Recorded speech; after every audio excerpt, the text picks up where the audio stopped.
रतन टाटा भारत के एक प्रमुख उद्योगपति हैं जिन्होंने टाटा समूह को एक ग्लोबल व्यापारिक शक्ति में परिवर्तित किया है।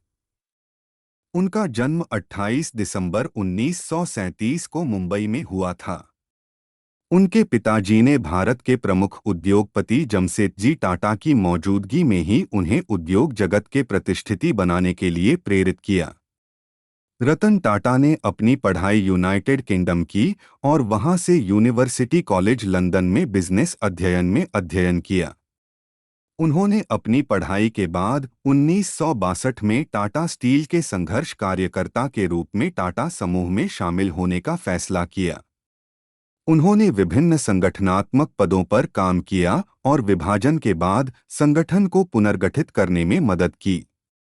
रतन टाटा ने 1991 में टाटा समूह के अध्यक्ष के रूप में कार्यभार संभाला था, जब भारत में आर्थिक नीतियों में परिवर्तन के बाद व्यापारिक माहौल में एक नया दौर आया था।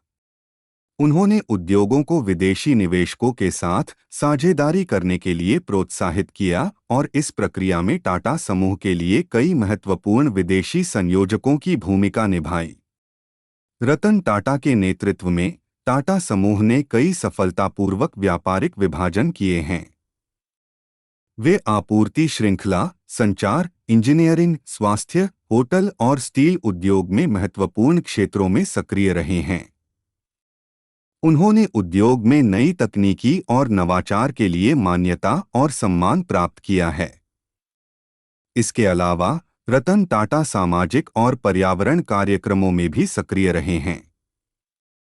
उन्होंने Tata institute of social science, institute of fundamental research की स्थापना की है, जो उच्च शिक्षा को समर्पित हैं। उन्होंने विभिन्न चैरिटेबल संगठनों की स्थापना भी की है, जो समाज के विभिन्न क्षेत्रों में सुधार कार्यक्रमों को संचालित करते हैं। रतन टाटा की सफलता की कहानी में उनकी मेहनत, संघर्ष और उद्यमशीलता शामिल हैं। उन्होंने बदलते बाजार और आर्थिक परिदृश्य के माध्यम से संगठन को अग्रणी उद्योगीकृत करने के लिए सटीक नीतियों और विचारों का पालन किया है। उनकी सामरिक मान्यता, कारोबारी स्थायित्व और सामाजिक उपस्थिति ने उन्हें एक प्रमुख उद्योगपति बनाया है, जिनका प्रभाव देश और विदेशों में महसूस होता है।